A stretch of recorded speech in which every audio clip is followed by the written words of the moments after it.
most under-promoted fight of 2024, and I want to know why. It is without question Diego Lopes versus Brian Ortega. Guys, this is imminent. This is coming up. By the way, this has a backstory. This was supposed to happen. There was shenanigans. All hell broke loose. Jeff Mullen saves the day with an unprecedented move. Insert at a brand new weight class, Dan Ortega. Which, by the way, was the second time in as many days as they changed the weight class on Diego Lopes. Easily the biggest part of the story is that nobody's even discussing. I mean, when I talk about this is the under-promoted fight of 2024, and I do want to know why. Do people not agree with me? Do they not think this is such a great fight? Do they not think that this is such a big fight? Do they not think that the stakes are so high? Lopez was a fun guy to watch with really powerful hands who had a weird haircut.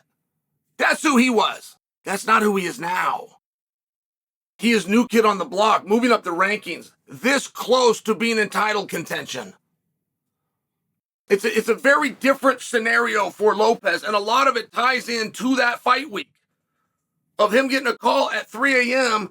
from Team Ortega and him agreeing to change a weight class that he'd already cut down to. He was already on weight. He was just waiting for the scales to open. He agrees to change to that.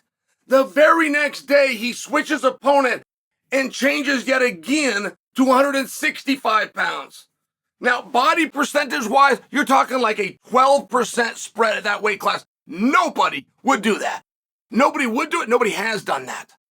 It was this incredible thing, and now we're putting Humpty Dumpty back together again.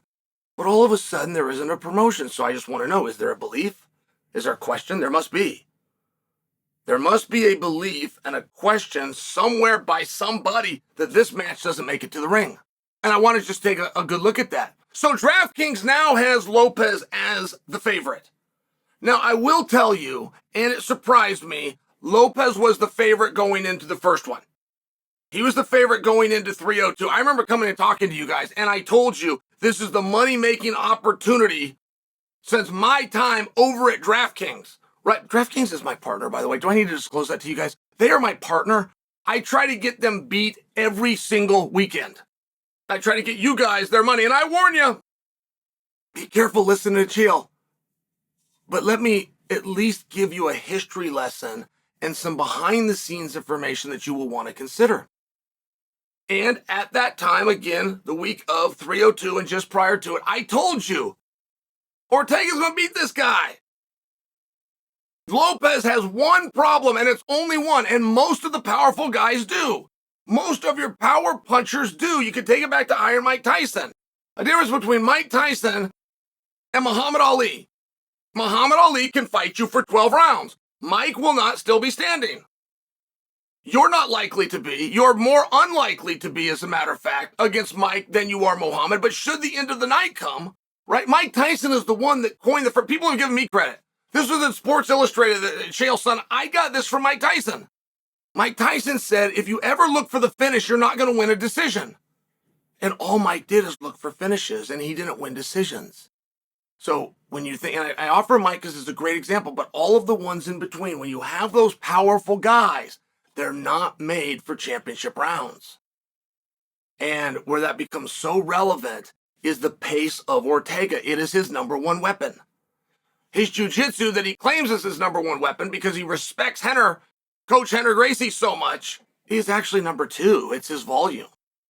His work ethic and his output in those rings is really something to be desired. And I don't believe in my heart that Lopez can take him out. I don't believe that he can hit him hard enough to make Ortega quit. I don't believe that. I must tell you, now that we are 2-3 months removed, I am worried about that prediction. The Brian Ortega that I'm telling you has the work ethic and has the pace to take anybody out, to make a coward out of any man. The Brian Ortega that I'm telling you is too tough to fall.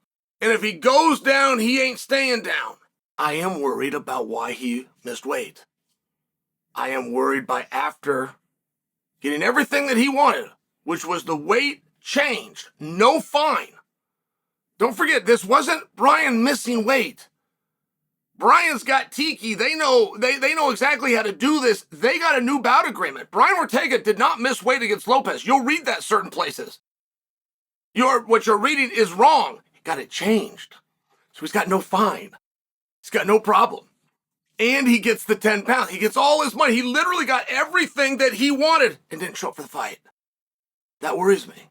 What was the reason behind that? Which, by the way, might make perfect sense, but we haven't been told it. It worries me. It worries me to the point that this very fight that was going to happen 3 months ago, we'll call it, that very fight, June 29th, the same two guys.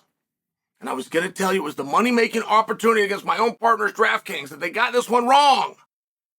I'm not ready to do that right now. There are some questions on Ortega. And a guy gets a stomach bug, a flu. Like, there are perfectly reasonable explanations, but we haven't been given them.